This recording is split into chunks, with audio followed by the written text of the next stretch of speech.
Good morning. On day 3 today, we're going to go through Google Classroom together and take a look at how we can do a lot of things in Google Classroom to make our lives a lot easier so you don't feel really overwhelmed like I looked on that last slide.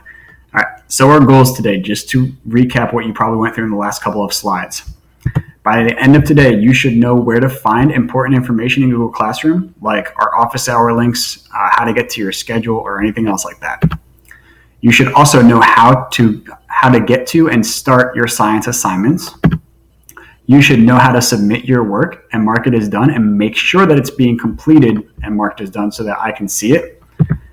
You should also know how to be able to find what work you're missing and see grades for completed work. And finally, you should be able to take a chance to get a little bit more familiar with the 6th grade website, which I'm going to show you in just a little bit.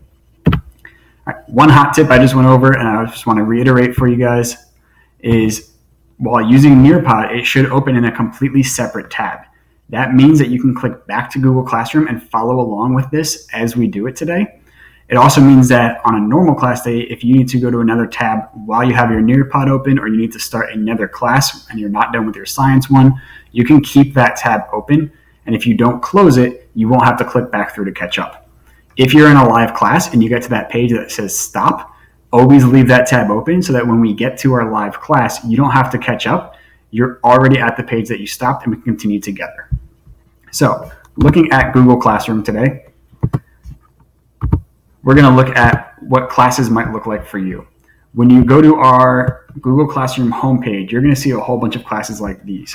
Now on my screen, most of these are classes that I'm actually teaching.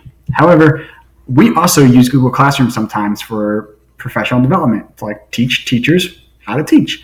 So one that I went to this summer is right here, ATX Summer RPL. So I'm going to open that classroom. And this is an actual Google Classroom that I took over the summer before you guys got to school. The first page I want to look at is this stream. You've probably seen this already because it's the first thing that opens, and you've probably gone to this assignment just through that stream. But in this stream, you might see a lot of different things.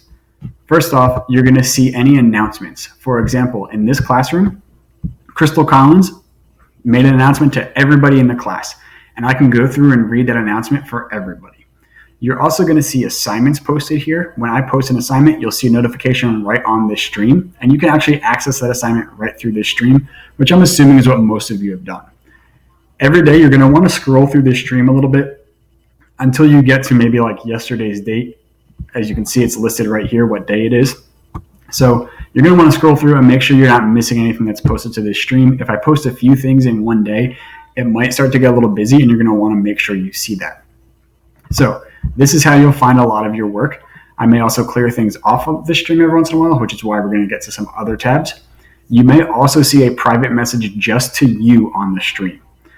If you see a message that says, "Hey, Jose," and has a whole paragraph written that sounds like it's very much to you, don't worry, nobody else can see that.